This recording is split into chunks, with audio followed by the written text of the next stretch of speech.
নৈসর্গিক সৌন্দর্যের লীলাভূমি ম্যানগ্রোভ ফরেস্ট সুন্দরবন। প্রাকৃতিক সম্পদ আর অপরূপ সুন্দর এ বনের কোল ঘেঁষে গড়ে উঠেছে বাগেরহাট জেলা। আসন্ন ত্রয়োদশ জাতীয় সংসদ নির্বাচনকে সামনে রেখে বাগেরহাটে জমে উঠেছে নির্বাচনী প্রচারণা।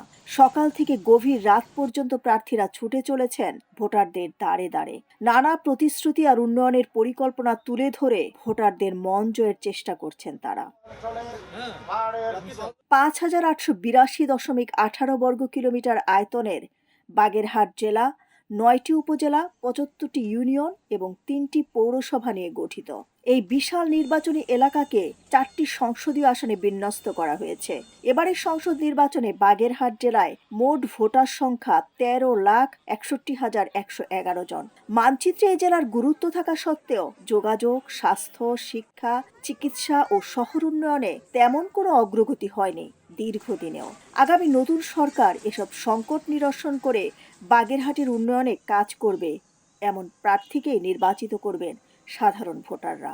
আমরা চাচ্ছি এখন নির্বাচনে একজন এমপি চাচ্ছি, আমাদের সার, ওষুধ, ধান সহজে আমরা পাই সেরকম একজন এমপি আমরা চাচ্ছি, যারা আমাদের সুখে দুঃখে পাশে থাকবে এরকম একজন এমপি আমরা মনোনয়ন করতে চাচ্ছি।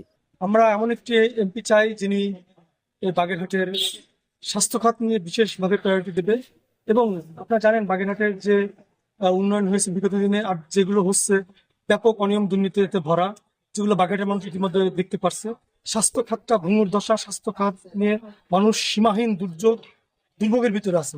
আমরা এমন একটি এমপি চাই যিনি আগামীতে স্বাস্থ্য খাতটাকে ঢেলে সাজাবেন এবং বাগেরহাট শহরটাকে সুন্দর পরিপাটি করে সুন্দর করে সাজিয়ে তোলে করে, যেন নির্বাচনের পরে দুর্নীতি, মারামারি, ধরাধরি এইগুলো না হয়। আমরা তাকেই নির্বাচন করব, যে আমাদের আশ্বাস দেবে, মনে হবে যে এই লোক আমাদের পরে আর সমস্যা না করবে, তাকেই আমরা নির্বাচন করব।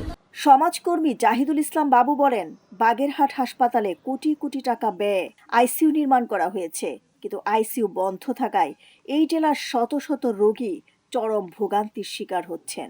কোটি কোটি টাকা ব্যয়ে ৭ তলায় আইসিইউ নির্মিত হয়েছে, কিন্তু সরকারের প্রকল্পের মেয়াদ শেষ হয়েছে প্রায় ১ বছর আগে। তারপর থেকে আইসিইউ বন্ধ। সরকারের বরাদ্দ না থাকায়, এই আইসিইউ বন্ধ থাকায় এই বাগেরহাট জেলার শত শত রোগী ভোগান্তির শিকার হচ্ছে। ইতিমধ্যে নির্বাচনী মাঠে সক্রিয় হয়ে উঠেছেন বিভিন্ন রাজনৈতিক দলের প্রার্থীরা। বিএনপি, জামায়াত সহ একাধিক রাজনৈতিক দলের প্রার্থীরা গণসংযোগ, উঠান বৈঠক, লিফলেট বিতরণ, পথসভায় ব্যস্ত সময় পার করছেন। আসন্ন নির্বাচনে বিপুল ভোটে বিজয়ী হওয়ার ব্যাপারে আশাবাদী বিএনপি প্রার্থী ব্যারিস্টার শেখ মোহাম্মদ জাকির হোসেন। আমাকে যখন নমিনেশন দেওয়া হয়েছে তারপর থেকে বলেছি আমাদের নির্বাচনের প্রধান প্রত্যয় হবে সন্ত্রাস, চাঁদাবাজ, দুর্নীতি, দখলদারিত্ব এবং মাদক মুক্ত একটি বাগেরহাট গড়ে তোলা। ১১ দলীয় জোটের প্রার্থী শেখ মঞ্জুরুল হক রাহাত বলেন, বাগেরহাটের জনগণ আমাদের নির্বাচিত করলে বাগেরহাটের জনগণ যেখানে যেখানে অবহেলার শিকার, সেই সব অবহেলার প্রত্যেকটি জায়গায় আমরা কাজ করব, উন্নয়ন করব। বাগেরহাট থেকে বাগেরহাটবাসী যদি আমাকে দায়িত্ব অর্পণ করে, অবশ্যই ১৭ বছরে যে অবহেলার মধ্যে বাগেরহাট রয়েছে, এই অবহেলার প্রত্যেকটি জায়গায় আমরা গোছানোর জন্য পদক্ষেপ গ্রহণ করব। স্বতন্ত্র প্রার্থী ইঞ্জিনিয়ার মাসুদ রানা বলেন, আমি শুধু বাগেরহাটের জন্য না, সারা বাংলাদেশের জন্য আশীর্বাদ হতে চাই। আমি এদেশের মানুষকে আশ্বস্ত করতে চাই, আমি সারা বাংলাদেশ, শুধু বাগেরহাট এক না, সারা বাংলাদেশের জন্য আমি ইনশাআল্লাহ আশীর্বাদ হতে চাই। এই সেক্টরের মাধ্যমে উন্নয়ন করে বাংলাদেশকে একটি গতিশীল উন্নয়নমুখী অর্থনীতি দেশ হিসেবে বিশ্বের কাছে প্রতিষ্ঠিত করতে চাই। ইসলামী আন্দোলন প্রার্থী অ্যাডভোকেট শেখ আতিয়ার রহমান বলেন, আমার প্রধান কাজ হবে যুবকদের কারিগরি ও আইটি শিক্ষার ব্যবস্থা করে যুব সমাজকে মাদকাসক্ত থেকে রক্ষা করা। আমার উদ্দেশ্য যুবকদের জন্য এখানে কারিগরি শিক্ষা প্রতিষ্ঠান, যুবকদের জন্য যতটা আইটি শিক্ষা, এগুলো ব্যবস্থা করা সর্বপ্রথম। আসন্ন ত্রয়োদশ নির্বাচন ও গণভোটকে সামনে রেখে প্রয়োজনীয় সকল ব্যবস্থা গ্রহণ করা হয়েছে বলে জানান প্রশাসক ও রিটার্নিং কর্মকর্তা গোলাম মোহাম্মদ বাতেন। গণভোট 2026 উপলক্ষে বাগেরহাটের যে 4টি সংসদীয় আসন আছে, এখানে আমাদের মোট 547টি কেন্দ্র আছে।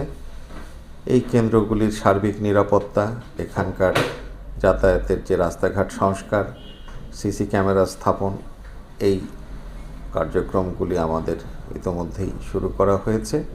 নির্ধারিত সময়ের আগে এগুলি সম্পন্ন হবে। এখন দেখার বিষয় শেষ পর্যন্ত ভোটের লড়াইয়ে কে পাচ্ছেন বাগেরহাটবাসীর আস্থা এবং কার হাতে যাচ্ছে বিজয়ের মুকুট। ডেস্ক রিপোর্ট, সোনালী নিউজ।